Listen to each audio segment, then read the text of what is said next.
چلتے چلتے میں نے ارد گرد دیکھا تو تا حد نظر ایک ہموار میدان نظر آیا۔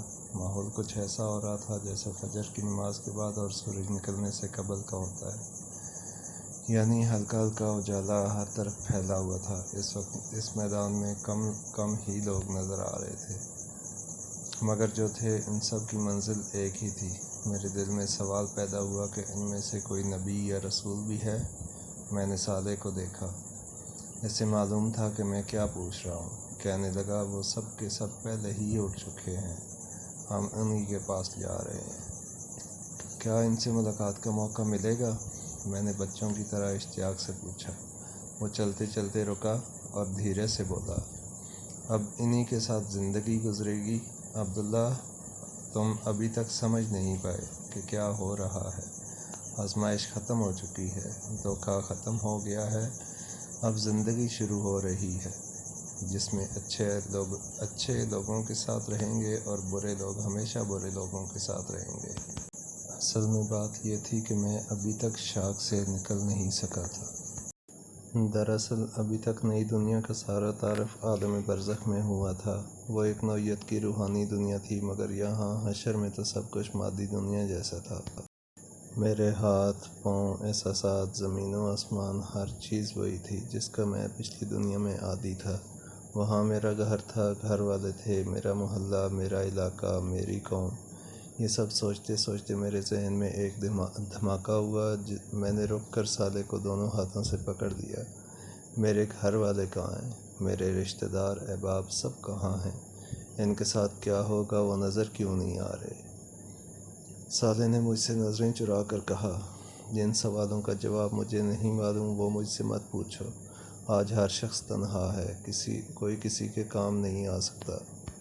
اگر ان کے اعمال اچھے ہیں تو یقین رکھو وہ تم سے آ ملیں گے، ان کے ساتھ کوئی زیادتی نہیں ہوگی، اور اگر ایسا نہ ہوا تو… صالح جملہ نامکمل چھوڑ کر خاموش ہو گیا۔ اس کی بات سن کر میرا چہرہ بھی بجھ گیا۔ اس نے میرے کندھے پر ہاتھ رکھ کر میرا حوصلہ بڑھایا اور کہا، اللہ پر بھروسہ رکھو، تم خدا کے لشکر میں لڑنے والے ایک سپاہی تھے، اس لیے پہلے اٹھ گئے ہو، باقی لوگ ابھی اٹھ رہے ہیں۔ انشاءاللہ وہ لوگ بھی خیر کے ساتھ تم سے مل جائیں گے، ابھی تو تم آگے چلو۔ اس کی تسلی سے مجھے کچھ حوصلہ ہوا اور میں سبک رفتاری سے اس کے ساتھ چلنے لگا۔ ہم ہوا کے نرم تیز جھونکوں کی مانند آگے بڑھ رہے تھے۔ اس چلنے میں کوئی مشقت نہ تھی بلکہ لطف آ رہا تھا۔ نہ جانے ہم نے کتنا فاصلہ طے کیا تھا کہ صالح کہنے لگا، عرش الہی کے سائے میں مامون علاقہ شروع ہونے والا ہے۔ وہ دیکھو، آگے فرشتوں کا ایک ہجوم نظر آ رہا ہے، ان کے پیچھے ایک بلند دروازہ ہے، یہی اندر داخلے کا دروازہ ہے۔ میں نے صالح کے کہنے پر سامنے غور سے دیکھا تو واقعی فرشتے اور ان کے پیچھے ایک دروازہ نظر آیا، مگر یہ عجیب دروازہ تھا جو کسی دیوار کے بغیر قائم تھا، یا شاید دیوار غیر مرئی تھی، کیونکہ دروازے کے ساتھ پیچھے کی سمت کچھ نظر نہیں آ رہا تھا، گویا ایک نظر نہ آنے والا پردہ تھا جس نے دروازے کے پیچھے کے ہر منظر کو ڈھانپ رکھا تھا۔ تاہم اس کی بات سنتے ہی میرے قدم تیز ہو گئے اور فاصلہ تیزی سے گھٹنے لگا۔ دروازہ ابھی دور ہی تھا مگر فرشتے واضح طور پر نظر آنے لگے۔ یہ انتہائی سخت گیر اور بلند قامت فرشتے تھے جن کے ہاتھ میں آگ کے کوڑے دیکھ کر میں گھبرا گیا۔ میں نے صالح کا ہاتھ مضبوطی سے پکڑ کر اسے روکتے ہوئے کہا، تم غالباً غلط سمت جا رہے ہو، یہ تو عذاب کے فرشتے لگتے ہیں۔ چلتے رہو۔ اس نے رکے بغیر جواب دیا۔ ناچار مجھے بھی اس کے پیچھے جانا پڑا، تاہم میں نے اتنا اہتمام کر لیا کہ اس سے 2 قدم پیچھے رہ کر چلنے لگا، تاکہ اگر پلٹ کر بھاگنے کی نوبت آئے تو میں اس سے آگے ہی ہوں۔ صالح کو میرے احساسات کا اندازہ ہو چکا تھا، اس نے وضاحت کرنی ضروری سمجھی، یہ بے شک عذاب ہی کے فرشتے ہیں۔ میں نے اس کی بات درمیان سے اچک کر کہا، اور یہاں اس لیے کھڑے ہیں کہ آگے جانے سے قبل میری پٹائی کر کے میرے گناہ جھاڑیں۔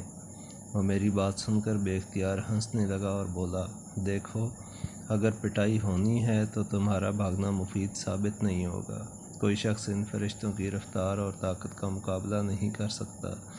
ویسے تمہاری اطلاع کے لیے عرض ہے کہ یہ تمہارے لیے یہاں نہیں کھڑے ہیں، بلکہ یہ اس لیے کھڑے ہیں کہ خدا کا کوئی مجرم اگر اس سمت آنے کی کوشش کرے تو اسے اتنا ماریں کہ وہ دوبارہ اس طرف آنے کی ہمت نہ کرے۔ ہمارے قریب پہنچنے سے قبل ہی انہوں نے 2 حصوں میں بانٹ کر ہمارے لیے راستہ بنا دیا۔ حضراہ عنایت انہوں نے یہ اہتمام بھی کر دیا کہ گھوڑوں کو اپنے پیچھے کر لیا۔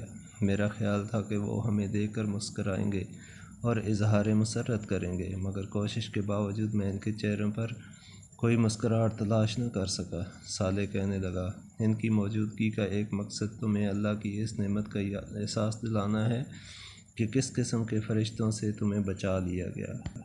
بے اختیار میری زبان سے کلمہ شکر و حمد ادا ہو گیا۔ ان کے بیچ سے گزر کر ہم دروازے کے قریب پہنچے تو وہ خود بخود کھل گیا۔ اس کے کھلتے ہی میری نظروں کے سامنے ایک پرفضا مقام آ گیا۔ یہاں سے وہ علاقہ شروع ہو رہا تھا جہاں عرش الہی کی رحمتیں سایہ فگن تھیں۔ روح تک اتر جانے والی ٹھنڈی ہوائیں اور مسحور کن خوشبو مجھے چھونے لگی تھیں۔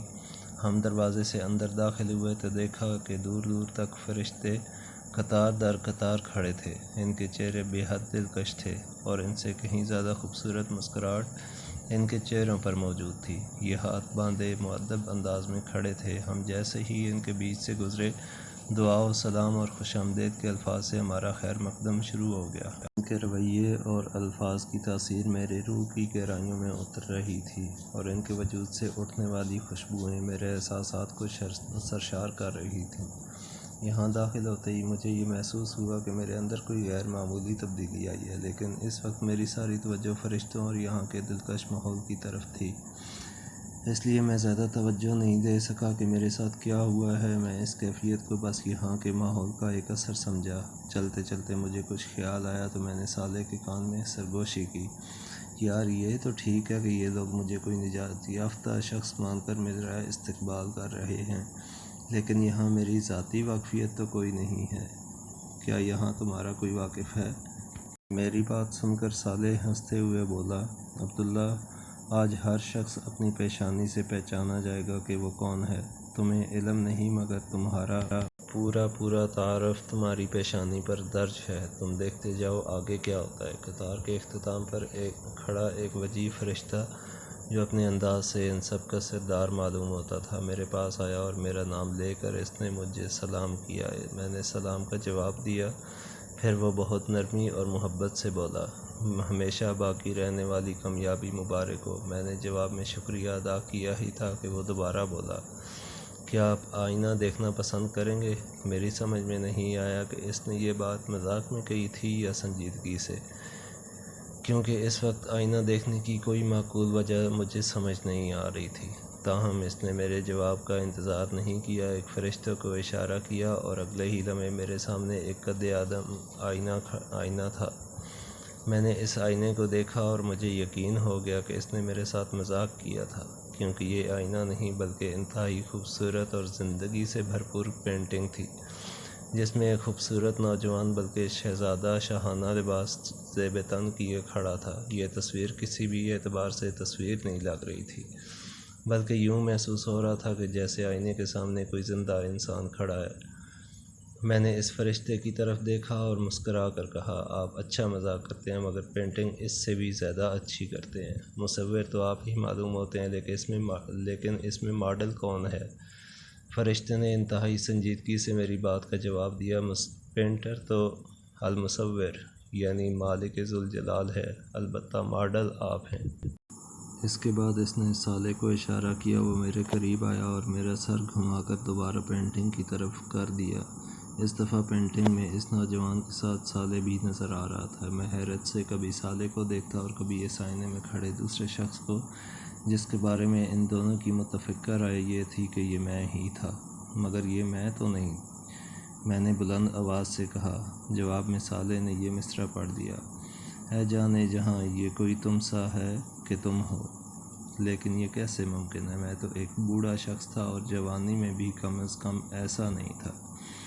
اس دفعہ میری بات کا جواب فرشتے نے دیا، آپ ناممکنات کی دنیا سے ممکنات کی دنیا میں آ گئے ہیں، آپ انسانوں کی دنیا سے خدا کی دنیا میں آ گئے ہیں۔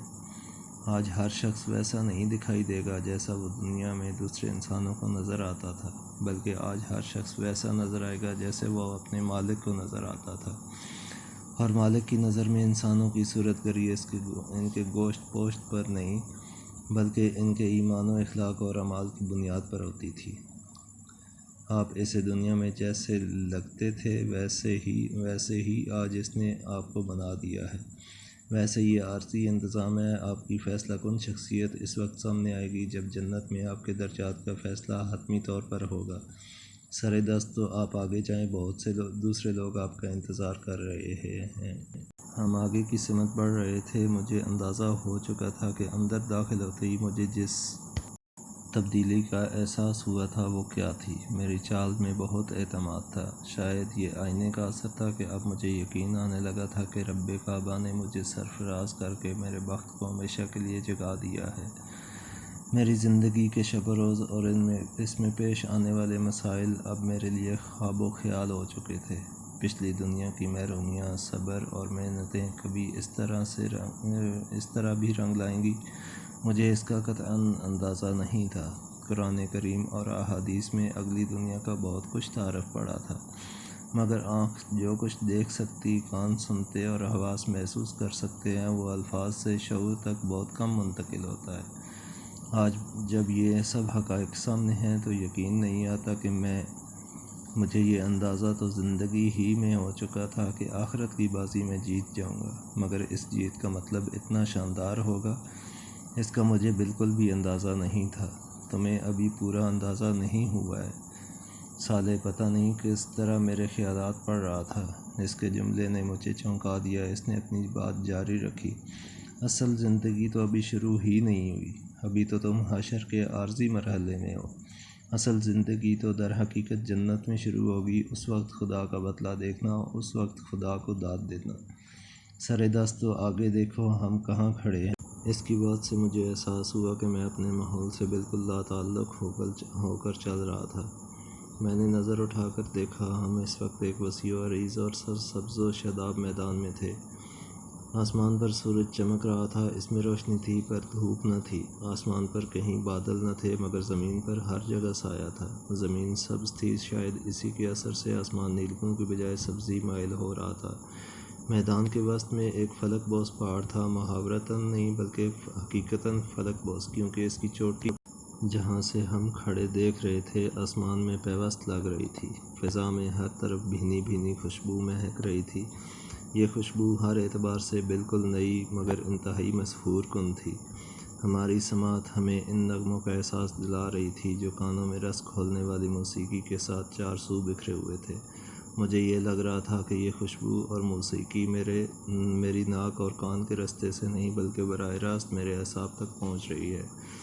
اس کی تاثیر میں مہک و آہنگ اور سکون و سرور کے عناصر اس خوبصورت تناسب سے یکجا تھے کہ مجھے اپنا وجود تحلیل ہوتا محسوس ہو رہا تھا۔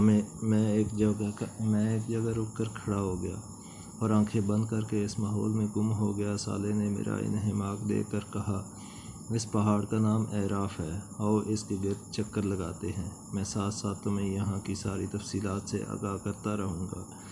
میں جواب دیے بغیر سحر زدہ انداز میں سالے کے ساتھ ہو لیا۔ ہم نے دائیں طرف سے اپنا سفر شروع کیا۔ ہم کچھ دور ہی چلے تھے کہ پہاڑ کے ایک حصے پر امت آدم لکھا ہوا نظر آیا۔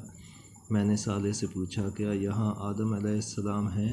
نہیں، سارے نبی پہاڑ کے اوپر بلند حصے پر موجود ہیں۔ تم دیکھو گے کہ ہر تھوڑی دیر بعد اسی طرح کسی نہ کسی نبی اور اس کی امت کا نام لکھا ہوا نظر آئے گا۔ ہر امت کے نجات یافتہ لوگ، تمہاری طرح کے نجات یافتہ لوگ یہاں آ کر جمع ہوں گے۔ اس نے جواب دیا، کیا مجھے امت محمدیہ کے کیمپ میں جانا ہوگا؟ اس پر میں نے اشتیاق سے پوچھا۔ سالے نے نفی میں سر ہلایا اور بولا، ان مقامات پر نجات یافتہ لوگ کھڑے ہوں گے اور روز حشر کے اختتام پر یہیں سے جنت میں جائیں گے۔ تمہیں پہاڑ کے اوپر جانا ہوگا، وہاں سارے نبی اور ان کی امتوں میں سے وہ لوگ جمع ہیں جنہوں نے نبیوں کے اتباع میں لوگوں پر حق کی شہادت دی۔ یہ لوگ یہیں سے انسانوں کے بارے میں خدا کا فیصلہ دیکھتے رہیں گے۔ اسی جگہ سے انہیں انسانوں پر گواہی دینے کے لیے بلایا جائے گا۔ ہر نامراد شخص جہنم کی طرف اور ہر کامیاب شخص پہاڑ کے نیچے اپنے اپنے نبی کے کیمپ میں آتا جائے گا۔ پھر ہر امت گروہ در گروہ یہیں سے جنت میں جائے گی۔ یہ وہ مقام ہے جہاں سے حشر میں ہونے والے ہر فیصلے کو براہ راست دیکھا جا سکتا ہے۔ جنت و جہنم بھی یہاں سے نظر آتی ہیں۔ ہم یہ گفتگو کر رہے تھے کہ ایک ایک کر کے تمام نبیوں کی امت کے مقامات سے گزرتے جا رہے تھے۔ اس وقت تک ہر جگہ بہت کم لوگ تھے۔ میں نے صالح سے کہا شاید ابھی تمام لوگ نہیں آئے۔ اس نے کہا نہیں، یہ بات نہیں، دیگر نبیوں کی امت میں سے نجات یافتہ لوگ ہیں ہی بہت کم۔ زیادہ تر لوگ بنی اسرائیل میں سے ہیں اور سب سے زیادہ امت محمدیہ میں سے۔ یہ دونوں کیمپ ابھی تک نہیں آئے ہیں، لیکن اس وقت تک وہاں بھی بہت زیادہ لوگ نہیں ہیں، لیکن تھوڑی دیر میں ہو جائیں گے۔ آؤ اب اوپر چلتے ہیں، اس پہاڑ کا چکر تو بہت طویل ہو جائے گا۔ مجھے بلند مقامات پر چڑھنے کا ہمیشہ سے شوق رہا ہے، لیکن شاید یہ میری زندگی کی سب سے عجیب بلندی تھی۔ یہ بظاہر بہت بلند اور آسمان تک اونچی تھی، مگر یہاں سے ہم زمین کو اس طرح دیکھ رہے تھے جیسے چند منزل ہی اوپر کھڑے ہوں۔ نیچے سے جو جگہ ایک چوٹی لگتی تھی وہ ایک ہموار سطح مرتفع تھی، تاہم اس ہموار زمین پر تھوڑے تھوڑے فاصلے پر بلند و بالا قلعہ نما تعمیرات بنی ہوئی تھیں، تاہم ان کے گرد کوئی دیوار تھی اور نہ ہی ان میں دروازے موجود تھے۔ اس لیے باہر سے بھی اندر کا نظارہ کیا جا سکتا تھا۔ یہاں ہر طرف شاہانہ انداز کے خدم و خشم تھے۔ عالی شان تخت پر تاج پہنے ہوئے انتہائی باوقار ہستیاں بیٹھی ہوئی تھیں۔ ان کے گرد اسی شان کے لوگ شاہانہ نشستوں پر براجمان تھے۔ میں نے صالح سے ان بلند تعمیرات کے متعلق پوچھا تو اس نے کہا یہ مختلف انبیاء کی عارضی قیام گاہیں ہیں۔ انہی کی بنا پر اس پہاڑ کو اعراف کہا جاتا ہے۔ تم تو جانتے ہو کہ اعراف کا مطلب بلندیوں کا مجموعہ ہے۔ میں نے اس بات میں سر ہلایا۔ وہ گفتگو کا سلسلہ جاری رکھتے ہوئے بولا تخت پر بیٹھے ہوئے حضرات انبیاء کرام ہیں اور ان کے ارد گرد بیٹھے لوگ ان کی امت کے شہداء اور صدیقین ہیں۔ صدیقین وہ لوگ ہیں جنہوں نے نبیوں کی زندگی میں ان کا ساتھ دیا، اور شہداء وہ لوگ ہیں جنہوں نے انبیاء کے بعد ان کی دعوت کو آگے پہنچایا۔ یہ سب وہ لوگ تھے جو دنیا میں خدا کے لیے جیے اور اسی کے لیے مرے۔ اسی کے صلے میں یہ لوگ آج اس عزت و سرفرازی سے ہمکنار ہوئے ہیں جس کا تم مشاہدہ اس وقت کر رہے ہو۔ کیا یہ ممکن ہے کہ انبیاء علیہ السلام سے میری ملاقات ہو سکے؟ میں نے پوچھا۔ سب سے ملاقات کا وقت تو نہیں، لیکن کچھ سے ضرور مل سکتے ہیں، اس نے جواب دیا۔ پھر ایک ایک کر کے خدا کے جلیل القدر پیغمبروں سے میری ملاقات کرانی شروع کی۔ وہ پیغمبر جو میرے لیے عظمتوں کا نشان تھے، میں ان سے مل رہا تھا۔ آدم، نوح، ہود، صالح، اسحاق، یعقوب، یوسف، شعیب، موسیٰ، ہارون، یونس، داؤد، سلیمان، زکریا، یحییٰ، عیسیٰ اور سب سے بڑھ کر ابو الانبیاء سیدنا ابراہیم علیہ السلام۔ سب نے گلے لگا کر میری پیشانی پر بوسہ دے کر میرا استقبال کیا اور مجھے مبارکباد دی۔ ان جلیل القدر ہستیوں سے کچھ گفتگو کرنے کے بعد ہم آگے روانہ ہو گئے، مگر مجھے دوران گفتگو یہ احساس ہوا تھا کہ سب لوگ ایک نوعیت کے تفکر میں مبتلا ہیں۔ راستے میں صالح سے میں نے اس کی وجہ پوچھی تو وہ بولا تمہیں نہیں معلوم اس وقت حشر کے میدان میں کیا قیامت برپا ہے؟ اس وقت ہر نبی پریشان ہے کہ انسانیت کا کیا ہوگا۔ اللہ تعالیٰ کے عذاب کی شدت اتنی زیادہ ہے کہ ان انبیاء میں سے کوئی بھی نہیں چاہتا کہ اس کی امت عذاب الہی کا سامنا کرے۔ وہ چاہتے ہیں کہ اللہ تعالیٰ لوگوں کو معاف کر دیں، مگر سر دست اس کا کوئی امکان نہیں۔ ایسی کوئی دعا کی جا سکتی ہے اور نہ اس کی اجازت ہے۔ لوگ سینکڑوں برس سے خوار و خراب ہو رہے ہیں اور سر دست حساب و کتاب شروع ہونے کا کوئی امکان بھی نہیں ہے۔ سینکڑوں برس کیا مطلب؟ ہمیں تو اندر آئے ہوئے بمشکل 1-2 گھنٹے گزرے ہوں گے۔ میں نے چونک کر تعجب سے کہا یہ تم سمجھ رہے ہو؟ آج کا دن کامیاب لوگوں کے لیے گھنٹوں کا ہے اور باہر موجود لوگوں کے لیے انتہائی سختی و مصیبت کا ایک بے حد طویل دن ہے۔ باہر صدیاں گزر چکی ہیں مگر تم ابھی یہ بات نہیں سمجھو گے، اس نے وضاحت کرتے ہوئے جواب دیا۔ میں اس کی بات کو ہضم نہیں کر سکا، مگر ظاہر ہے میں جس دنیا میں تھا وہاں سب کچھ ممکن تھا۔ اور نہ جانے کتنی تعجب انگیز باتیں میرے سامنے آنے والی تھیں۔